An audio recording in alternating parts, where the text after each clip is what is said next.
Hello नमस्कार, मी पूजा तुम्हा सर्वांचं आपल्या नवीन एका व्हिडिओमध्ये स्वागत करते। तर आजचा व्हिडिओ खूप जास्त इंटरेस्टिंग असणार आहे, कारण की आजच्या व्हिडिओमध्ये मी घेऊन आले आहे ते म्हणजे की वटपौर्णिमेला कोणत्या साड्या घालाव्यात किंवा कोणत्या साड्या घालू नयेत याविषयी काही माहिती घेऊन आले आहे, जी की सर्वच बायकांसाठी खूप जास्त यूजफुल असणार आहे। तर ती माहिती पुढील प्रमाणे आहे। तर वटपौर्णिमा म्हटलं की सर्वच बायका खूप जास्त एक्साइटेड असतात व वटपौर्णिमेला सर्वच बायका साडीच वेअर करायला पसंत करतात। तर ह्या सावित्री पौर्णिमेला कुठल्या कुठल्या साड्या शुभ आहेत व कुठल्या साड्या अशुभ आहेत हे मी सांगणार आहे। तर चला व्हिडिओला अजिबात वेळ न वाया घालवता सुरुवात करूयात। तर सर्वप्रथम रेड साडी घालणं ह्या वटसावित्री पौर्णिमेला खूप जास्त शुभ आहे।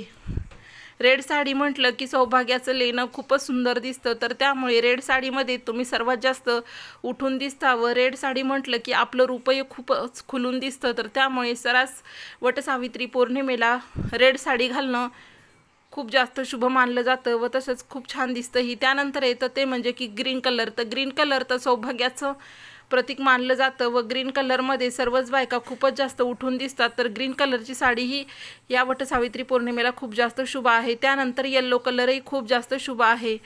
चौथी साडी म्हणजे की पिंक कलर। तर पिंक कलरवरतीही तुम्ही कॉन्ट्रास्ट ब्लाउज घालून तुमचा लुक आणखीन उठून दिसू शकतो व तसेच पिंक साडी ही या वटसावित्री पौर्णिमेला घालायला खूप जास्त शुभ आहे। त्यामुळे पिंक साडीवरतीही तुम्ही तुमचा वटसावित्री पौर्णिमेचा लुक करून सर्वात उठून दिसू शकता। तर त्यासाठी या वटसावित्री पौर्णिमेसाठी 4 प्रकारच्या साड्या घालणं अगदी शुभ मानलं जातं। तर त्यामध्ये येणार आहे रेड, पिंक, येलो आणि ग्रीन कलर।